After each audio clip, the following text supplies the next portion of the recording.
la metamorfosis del capital y su ciclo. Capítulo primero, el ciclo del capital dinero. El ciclo del capital dinero. El capital va atravesando diferentes fases para su reproducción. A esta acción nosotros le hemos denominado la metamorfosis del capital, es decir, el capital va cambiando de forma. Inicialmente, este capital visita la fase de circulación, es decir, visita el mercado. El capitalista, con su capital dinero, no solamente dinero, sino capital dinero, adquiere medios de producción y adquiere fuerza de trabajo. En esta fase, el capitalista compra estos medios de producción que son materias primas, son maquinaria, son herramientas, pero además está comprando una mercancía especial creadora de valor, que es la denominada fuerza de trabajo. En esta fase se le ha denominado capital dinero al capital.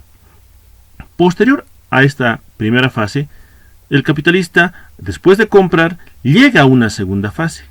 Esta segunda fase es desarrollada ya en la empresa. En esta empresa ya se consume todo lo que ha comprado el capitalista, es decir, la mercancía, fuerza de trabajo y la mercancía, medios de producción, son consumidos en esta fase, son consumidos en la empresa. Es aquí donde nace la creación de una nueva mercancía con un valor muy superior a las mercancías compradas. Esta fase es denominada fase de producción. Acá, el capitalista ya ha adquirido medios de producción y fuerza de trabajo y son estos consumidos de forma productiva. Acá el capital se denomina capital productivo. Posterior a esta fase viene la fase nuevamente de circulación, pero es una fase de circulación de venta donde el capitalista visita nuevamente los mercados, pero ya no para comprar, sino para vender. ¿Qué es lo que vende? La nueva mercancía creada, ya que se ha creado en la fase de producción. Esta mercancía creada ahora tiene un valor muy superior a las mercancías que hemos adquirido en la fase 1, es decir, en la primera fase, porque en el proceso de producción, en la producción, el obrero en relación con los medios de producción ha creado un valor muy superior al que él tenía. Por tanto, ya no podemos hablar solamente de un capital primitivo, sino de un capital primitivo más un incremental. Ese incremental está siendo representado por ese apóstrofe encima de la M mayúscula o de la D mayúscula, ¿no? Y a este capital le denominamos capital mercancía. En la primera fase, en la cual hablamos de capital dinero, encontramos dos actores, el actor capitalista y el actor obrero. Como hemos dicho ya, esto se desarrolla en el mercado. Acá la intención del capitalista es adquirir con su capital dinero o su capital en forma de dinero medios de producción por un lado y por otro lado adquirir fuerza de trabajo. Este capital dinero también puede cumplir las funciones de solamente dinero. Por ejemplo, tenemos que este dinero sirve para medios de compra, es decir, puede el capitalista adquirir cosas con ese dinero. Sin embargo, en lo que respecta a la fuerza de trabajo, sirve como medio de pago. Cuando el capitalista visita a los mercados, se encuentra con la mercancía fuerza de trabajo que le pertenece al obrero.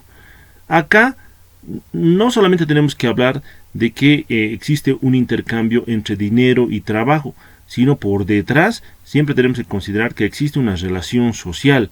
El capitalista como parte de la sociedad y el obrero como parte también de una sociedad, ¿no? Entonces, no solamente es intercambio material, sino por detrás tenemos relaciones sociales de producción. Cuando el capitalista va al mercado y compra fuerza de trabajo, él lleva dinero, pero no solo es dinero, es capital dinero, y adquiere la mercancía fuerza de trabajo. En cambio, el obrero visita el mercado llevando su única mercancía, que es su fuerza de trabajo. Esa fuerza de trabajo lo va a cambiar por dinero y con ese dinero comprará otras mercancías para su sustento diario de él y de su familia. Cuando el capitalista visita el mercado y adquiere estas mercancías, uno se preguntará, ¿por qué este capital dinero no se convierte en capital mercancía? ¿Por qué se convierte en capital productivo? Y la respuesta a eso es de que el capitalista está adquiriendo mercancías no para revenderlas, sino está adquiriendo para que sean consumidas consumidas de forma productiva y después de ello se obtenga una mercancía nueva con un valor mucho mayor y esta recién sea vendida, por lo cual las mercancías que ha adquirido en el mercado van a ser utilizadas en una producción, van a ser utilizadas en el proceso productivo, van a ser consumidas productivamente. Este cambio de dinero a mercancías se lo denomina metamorfosis formal, toda vez de que existe solamente un cambio de forma.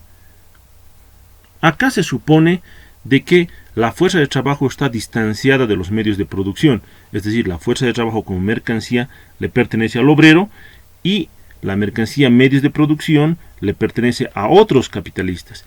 Y este capitalista nuestro va al mercado, compra y la acción de comprar hace que nuevamente ambos se junten.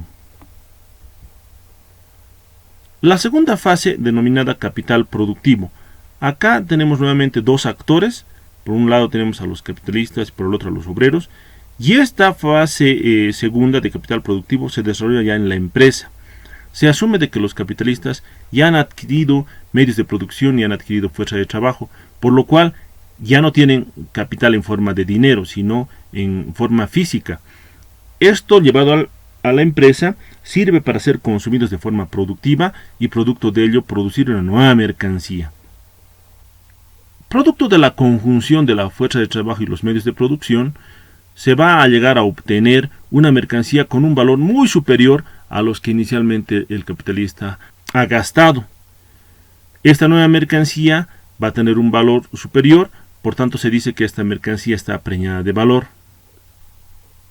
Acá no se tiene una metamorfosis considerada solamente como cambio de forma material, sino se tiene un acrecentamiento de valor, por tanto no puede ser considerada como una metamorfosis formal.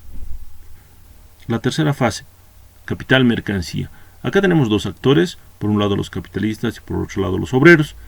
Aquí se supone de que ya tenemos la mercancía producida, la nueva mercancía producida, con un valor añadido que tiene que ser vendida para que el capitalista pueda recuperar su capital y además tener una ganancia, es decir, tener una plusvalía.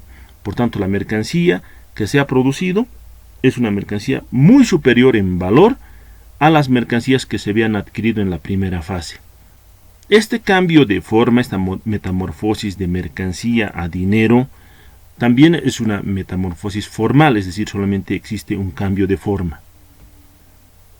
En esta tercera fase, en la fase de capital mercancía, se asume de que M', que es la nueva mercancía con añadidura de valor, se va a materializar y se va a convertir en dinero. En ese dinero estará inserto el capital primitivo inicialmente invertido, pero además tendremos ahí una plusvalía.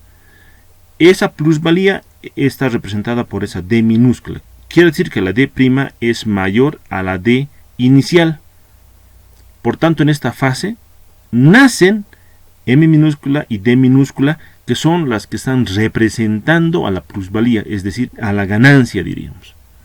Y esta plusvalía también va a tener su acto de circulación, va a tener sus metamorfosis, y es aquí donde nace la primera metamorfosis, que sería M-D, es decir, de forma de mercancía va a cambiar a forma de dinero.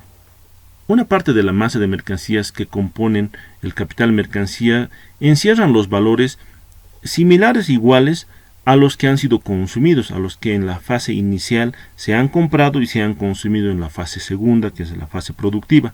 Sin embargo, acá ya se materializa la nueva creación de valor y se materializa la plusvalía. Si bien se ha creado en la fase de producción, en esta fase se materializa, es decir, se vuelve tangible, ya que se va a convertir en dinero. Por tanto, vamos a hablar de una metamorfosis formal. No existe un cambio de forma material, por lo cual D' tiene que ser considerado siempre como un punto final, es decir, que implica ya el resultado de todo el proceso de movimiento del capital, y la D normal sin la prima implica un punto de partida. Por tanto, existe una diferencia conceptual entre D y D'. D es el punto inicial, D' es un punto final. Muchísimas gracias.